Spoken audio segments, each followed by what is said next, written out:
And we're back again. And today's video is going to be the matrix of money, Bitcoin control prices, and the quantum financial system. And I've talked about Bitcoin before, but I'm going to give a little bit different spin on Bitcoin whales and how they affect the market.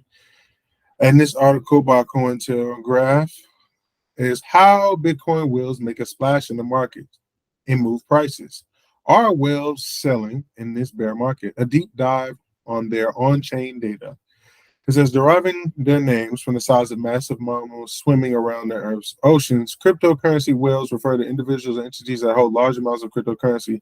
In the case of Bitcoin, someone to be considered a whale if they hold over 1,000 BTC.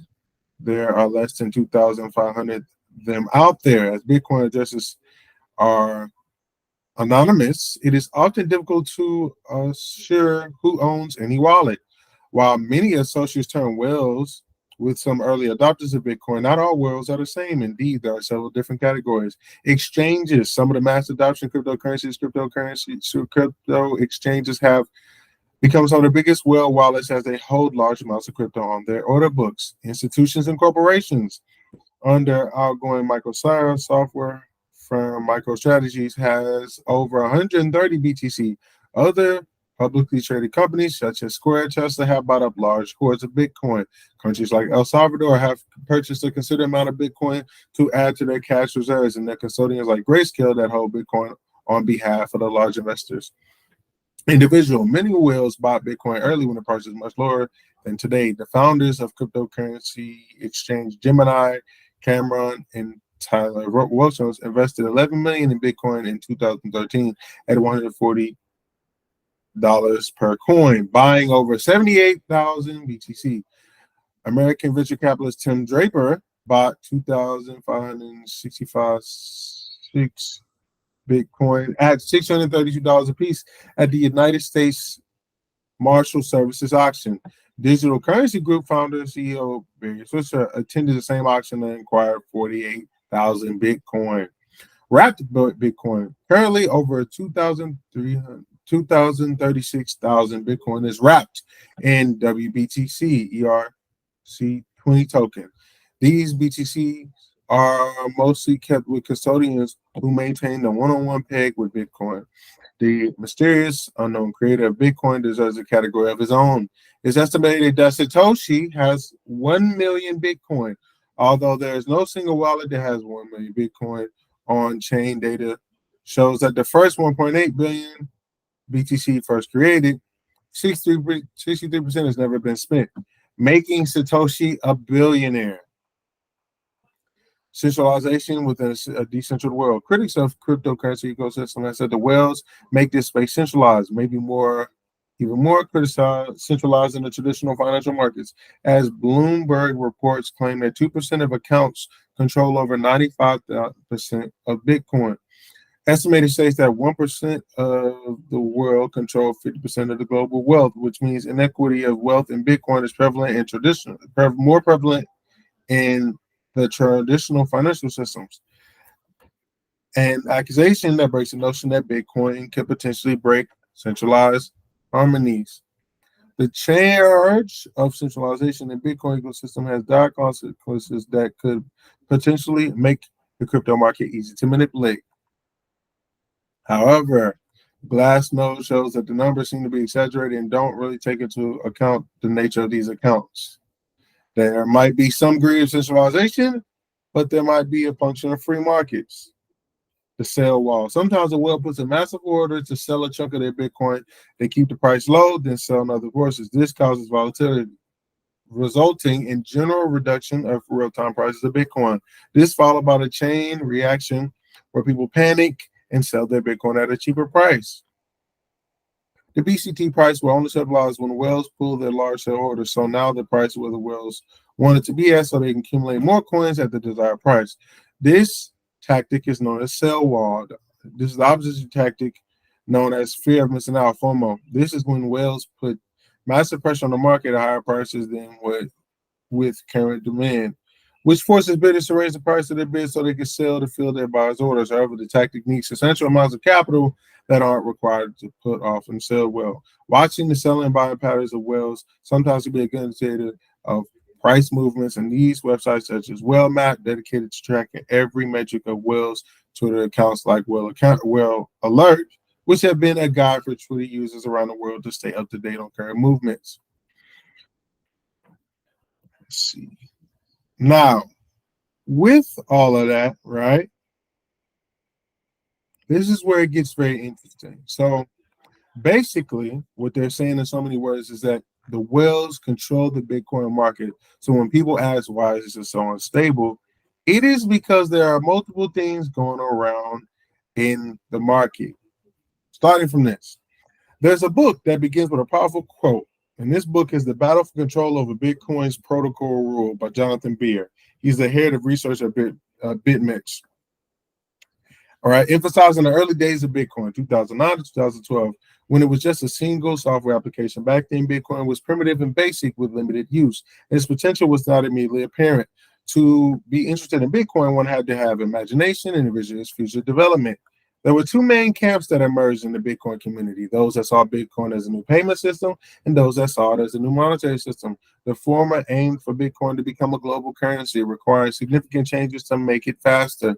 The later envisioned Bitcoin as digital gold, emphasizing its role in high-value settlements without major alterations. The highlights between Bitcoin as a digital cash and a digital gold. The institutional investors often lean through payment system perspective. The block size war, as described in the book, is a crucial part of Bitcoin's history, where differing visions clash over the protocol's roles in blockchain. The book provides a glimpse into the complexity of Bitcoin's evolution and the various perspectives within the community. Understanding these early debates are essential for the comprehending of Bitcoin's journey and its place in the world today. So if you want to dive deeper into the history and evolution of Bitcoin, don't forget to check out Jonathan Beer's The Blockchain Size War. We explore the division between the Bitcoin community, the big blockers and the small blockers. Most Bitcoin users actively believe that Bitcoin's primary purpose was to become a new monetary system, and the divergence in perspectives led to the emergence of two camps: big blocks, small blocks. Big blockers often associate institutional investors aimed with the size of block on blockchain to make Bitcoin faster and suitable as a payment system. They saw this as a necessary step for Bitcoin's adaptation in everyday transactions. On the other hand, small blockers representing the Bitcoin user community were cautious about increasing the block size. They believed that this would jeopardize Bitcoin's primary goal of becoming a new monetary system for several reasons. One concern was that altering the block size could set a precedence for changing Bitcoin's total supply of 21 million, a core feature of Bitcoin's design. And additionally, a larger block could reduce the decentralization over time, as few nodes could store a growing blockchain. Small blockers argued that Bitcoin could still support a new payment system without compromising its long-term monetary aspirations. They viewed the creation of the new monetary system and independent of central banks and government as the ultimate goal. Jonathan Beer summarized the difference between big blockers and small blockers. Big blockers prioritize short-term user experience and growth, while small focus on long-term sustainability, and system resistance. Small blockers adapted a more scientific, theoretical approach compared to the pragmatic and focused minded of the big blockers. It's worth noting that Satoshi Nakamoto's stance on the issue is not entirely clear. Some email and blog posts suggest that he was open to increasing Bitcoin's block size in its early days. This debate underscores the complexity of Bitcoin's evolution and the diverse perspectives within its community. Understanding its historical context is essential for grappling the ongoing developments in the world of cryptocurrencies. Bitcoin's origin: Bitcoin was launched in January 2009 and did not have a max block size. It was till 2010 that 1 megabyte block size limit was introduced and proposed by Satoshi Nakamoto himself. The reasons behind this limit remain unknown. Concerns arise. Just a month after the block size was introduced, the block size limit was introduced.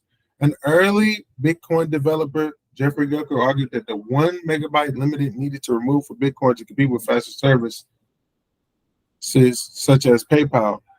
Jeff can be seen as one of the first big blockers. Block size debate. Michael Market, an early Bitcoin advocate, was one of the first small blockers and disagreed with Jeff's proposal. He warned Jeff that increasing the block size will lead to a hard fork in a situation where not all nodes agree on the same rules, resulting in two separate, less secure blockchains. Satoshi Nakamoto agreed with Michael's concern about the security risks associated with block size increase. As a result, the 1 megabyte block size remained in place, effectively settling the block size debate for a while. In August 2015, Michael Hearn and Gary Anderson announced that their support for Bitcoin XT is a proposal to increase Bitcoin's block size. Now, if you guys remember, Gary Anderson is the guy that Satoshi Nakamoto gave his keys to and did an interview with the CIA back in 2011, introducing Bitcoin's potential to the CIA. It says an increased block size from 1 megabyte to 8 megabytes, with plans to double it annually until 2036. The goal was to support Bitcoin's use as a global payment system. This announcement marked a significant turning point, reigniting the block size debate and leading to what's called the Bitcoin Wars. The big blockers argued that increasing the block size was necessary for Bitcoin's growth, while the small blockers were adamant opposed to it, fearing hard fork and centralization. The situation grew very contentious that a Guardian article declared the blockchain wars had begun, highlighting an intense division between the community. All right, introducing the key players. The key players would be Mike Hearn, Gary Anderson. Mike was a Google engineer and contributed to Bitcoin, while Gary Anderson was one of its earliest developers, famous for creating the blockchain Foundation and USDC. Now, between USDC Circle and the Blockchain Foundation, USDC was once a gold member. This connection underscores on Bitcoin as a payment system. If you guys know, BSDC is now working on the Stellar Loman blockchain. So I'm trying to show you guys how everything connects, video by video. Bitcoin XT proposal. Mike Hearn and Gary Anderson supported Bitcoin XT, a proposal to increase the block size from 1 megabyte to 8 megabytes with plans to annually increase. The proposal was backed by several influential players: BitPay, Blockchain.info, BitGo, and Zapdos, acquired by Coinbase in 2019. The small and the big. The small, represented by figures like Gregory Maxwell and Adam Black on Block's team, favored maintaining Bitcoin security and decentralization over increasing the block size. Big blockers influenced miners and supported large blocks to scale Bitcoin as a global payment system. Blockstream's role. Blockstream, a tech company founded by Gregory Maxwell and Adam Back, played a significant role in the small block size. The company's involvement extended to Bitcoin's development in a layer 2 like Lightning Network miners' dilemma. Bitcoin miners were initially uncertain about increasing the block size as they were concerned by unintended consequences like a hard fork. Miners' perspectives on who controlled Bitcoin deferred that of those developers and the nodes. It says surrogated witness, Surwit. Their introduction of Surwit in 2015 provided a compromising solution. It increased Bitcoin's effective size to 2 megabytes and allowed layer 2 scaling solutions like the Lightning Network. This development aimed to balance the needs of big and small blockers, scaling and control scaling.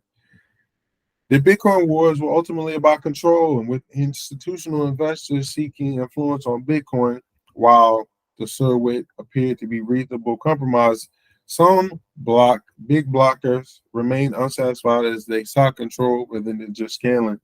The miners joining the big blockers. Initially, Bitcoin miners aligned with the big blockers, supporting larger block sizes for scaling. However, the true motivation was not necessarily about scaling Bitcoin, but rather than projecting the mining exploit called S-Boost. S-Boost exploit. S-Boost was a lucrative mining exploit that allowed BTC to mine 20% cheaper. Bitmain, a major mining hardcore manufacturer, had patented S-Boost in China, potentially granting them monopoly over Bitcoin mining. Surwit proposal. The introduction of Surwit witness in 2015 proposed a compromise solution for scaling and improving Bitcoin. However, it also threatened the patch that AsiaBlue exploited, which was against the interests of some miners. Changing miner sentiment. Miners towards SegWit started to shift around the DAO hack in 2016, which caused Ethereum to fork. This event raised concerns among miners and exchanges and implication of hard fork, multiple Bitcoin upgrades. The BCC blockers initially pushed for Bitcoin Classic, but after the Ethereum hard fork, they introduced Bitcoin Unlimited, and it became clear that full-scale upgrades were problematic. Node supports in March 2017, several major cryptocurrency exchanges, including Bitfinex, Kraken, BitMax, made unprecedented announcements, and they declared that the Bitcoin fork was the most node support that would be recognized as the original Bitcoin, irrespective of mining power. Litecoin's role. Litecoin, once used as a test net for Bitcoin, played a significant role. Litecoin miners initially resisted the SegWit upgrade because they were tied to miners in the Asia Boost. However, Litecoin community led by Charles Lee supported SegWit selling to proceed for Bitcoin. Right? So, in summary, and connecting all this, what you are learning is that there's always been a war between privacy and institution. As you can see, for the most part, they've done the people that could keep it private have done their best to necessarily try to keep it off of the mainstream. But I'm going to add this part in here because this is very important. And again, I've said this a couple times in my PowerPoint, the history of cryptocurrency. I'm going to connect all that. So if you remember in this, and this, I may have done this a long time ago, so you wouldn't. Hopefully, I've had more subscribers since then. If you remember, there's Satoshi Nakamoto, and then there was the group, a band behind him. The band behind him was Dorian Nakamoto, Craig Wright, Hal Finley, Nick Sabosas, and a couple others. One of the guys they mentioned was Adam Beck. Adam Beck, if you guys remember, yes, Adam Beck was the creator of Hashcash, the direct influence on the white paper for Bitcoin. And if you know anything about Hashcash, they were the first proof of stake cryptocurrency, right? He was a part of the cypherpunk. The cypherpunks are some of the people that have given silent contributions across the internet all over. Example, Julian Assange created WikiLeaks. Adam Beck, the creator of Hashcash and co-founder of Blockstream, which you guys just heard, right? Brian Cohen, the creator of BitTorrent, all the downloading and everything people are doing for free. This is the reason why this group is responsible for some of the most powerful movements, privacy on the internet. So this is because it all ties in, people. So we go from that to, I always connected to, right? I call it the perversion of Bitcoin. Because what you're reading from that article is that, yes, Bitcoin has been perverted for a while now. Going from there, Gary Anderson, as you just saw, had his keys revoked from the Bitcoin core repo by a dude named Vladimir Vanderlin, who was supported by the MIT Digital Currency Initiative, which received its money from a company called Digital Garage, which received all its money from everyone's favorite Jeff Epstein. So yes, run that back and say that again. Vladimir Vanderlin has contributed more code to Bitcoin Core than just about any developer old school Bitcoiner. Bitcoin was designed as a means of exchange, not just a store of value. Satoshi Nakamoto talked about Bitcoin to create email services, run adult websites, and tokenize payments. Bitcoin was designed as a peer-to-peer electronic cash system. Many people in the Bitcoin community today have forgotten its original purpose. Anthony Palmer, Michael Saylor, and Elon Musk are all promoting Bitcoin as a store of value and a replacement for cash reserves. Bitcoin may outperform the dollar over the next decade, but that was not its original intent. Satoshi Nakamoto believed that Bitcoin could help people that did not have access to banking services. Bitcoin's original purpose was to create a decentralized system of trust that cannot rely on the banks or the government. Bitcoin was not designed to be a speculative asset. International low fees can keep transactions in a mill pool indefinitely until a higher fee is used for rebroadcast. This was initially seen as a solution to fixing the mistakes with low fees, but allowed for double spending. A self-assured Secret Service agent paid a Bitcoin core developer to change the protocol, leading to the shutdown off of most of the script stack and making transactions slow and expensive.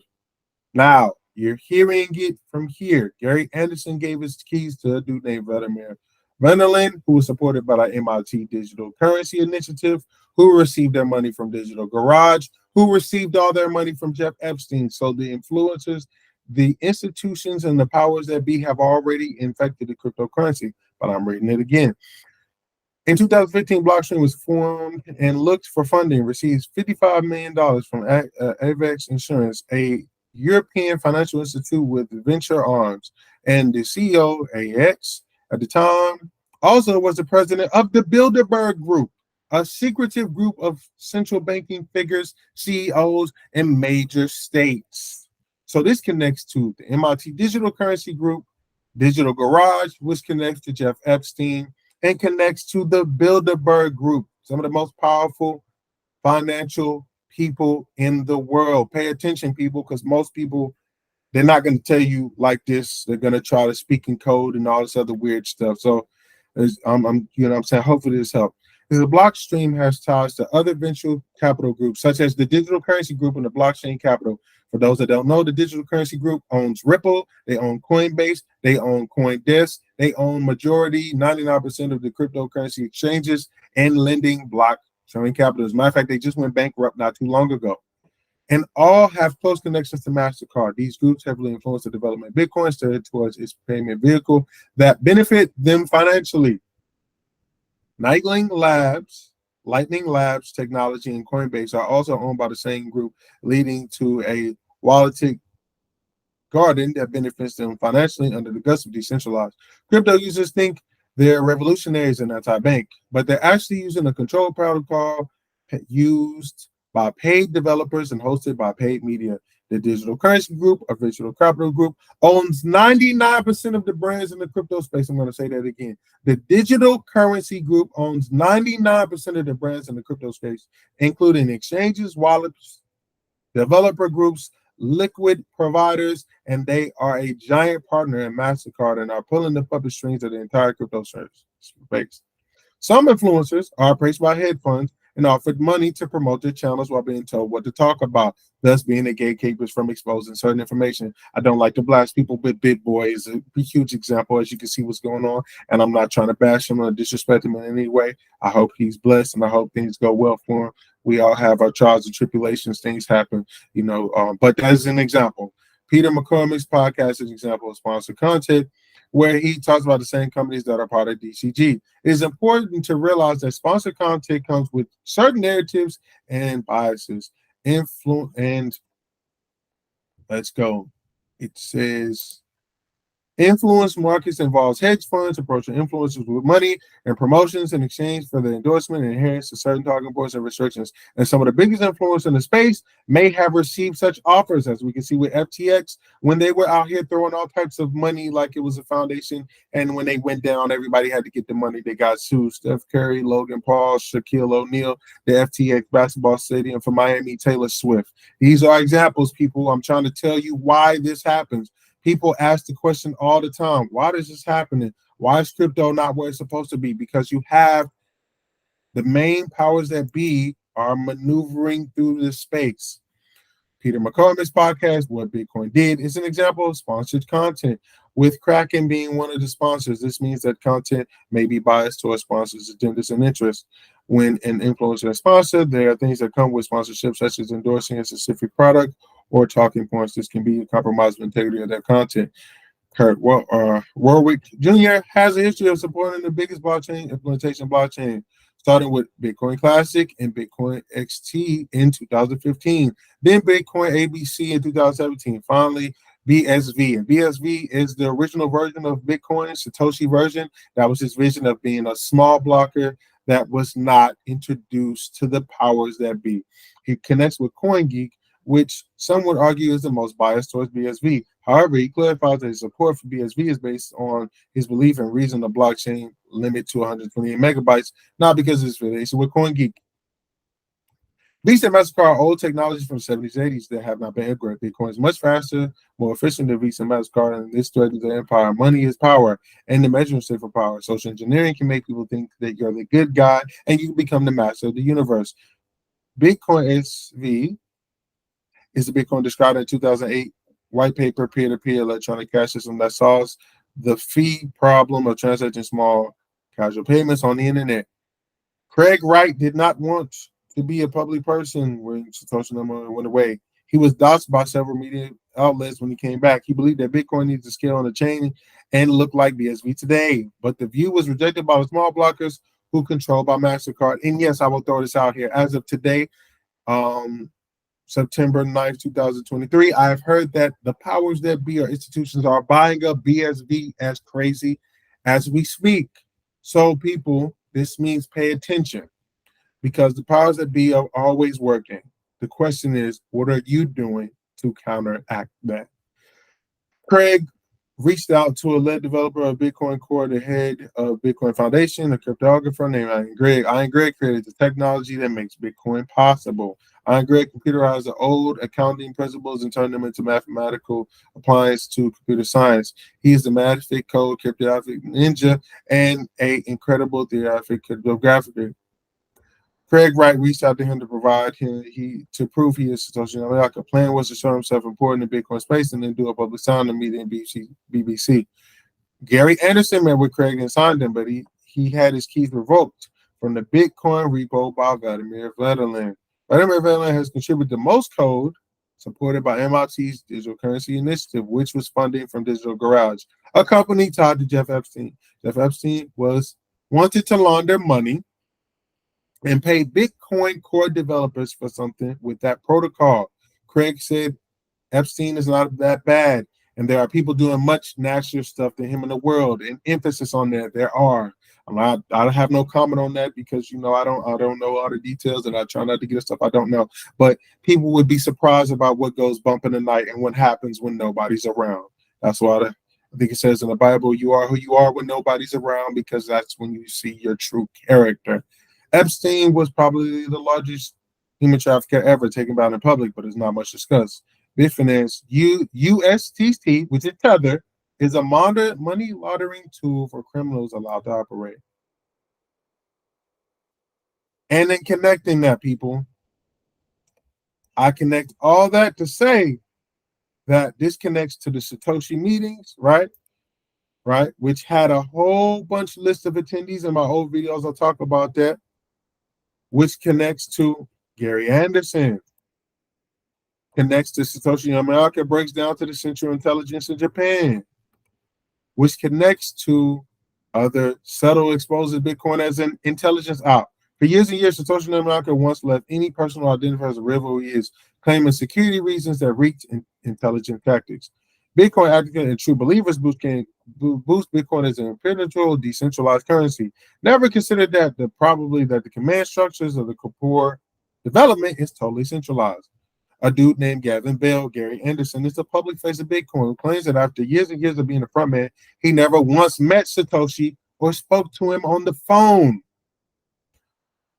Most cryptocurrencies use the common popular PRNG, which means post random number generator, to create the secure keys. However, the post is now suspected of being a backdoor to the NSA agents. And the suspicion came to light when Julia Assange from WikiLeaks revealed that Bitcoin never used the popular crypto PRNG, which revealed that more than likely had NSA information.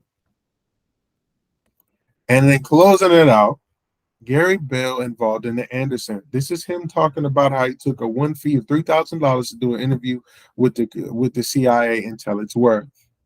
And last but not least, quantum computer potential for Bitcoin hack. Ladies and gentlemen, I'll talk about quantum computers a lot on my channel because I want you to know that our reality and dimension has been influenced by quantum computers. The new warfare isn't countries taking a gun, robotics, or even AI. They have been going back into the past to affect the present and going into the future to control the reality now. We can tell about a Mandela effect and the butterfly effects of things that have been taken away, such as I remember Surge the soda is different. I remember salt. The salt box is different. And your mama. There are so many things that over the time and space have changed. What I'm explaining to you with the financial system and with cryptocurrency, I bring the money and the finances into it because we all know money is the biggest energy which most humans tap into the most. It is important to know who controls your money. And it is important to know where the next avenue of money will go into, which will be the quantum financial system and cryptocurrencies. Again, I'll say it again. XRP, XLM, XDC, HBAR, Quant, IOTA, Algo, DAG, WadsPay, Chainlink, and therefore after. We are at the end of the video, which I am calling the money matrix, Bitcoin's control prices in the quantum financial system. And now you know how things are going in Bitcoin. And if you want to know the out income, I will go ahead and say it. Bitcoin is going to end up crashing one day because of the manipulation of Tether and the powers that be that are promoting and pushing it now. There are some that say that Bitcoin is a psyop to move people from cash to cryptocurrency. This probably is the truth, but hey, you either get in front of history or you become a victim of it. I'm Kal. I give cryptocurrency advertisery, NFTs, metaverses, anything technology-wise. I show you how to make a smooth transition going forward from there. And if I don't have the answer, I can find it. My information will be in the description. Hope you guys got something from it. Signing out.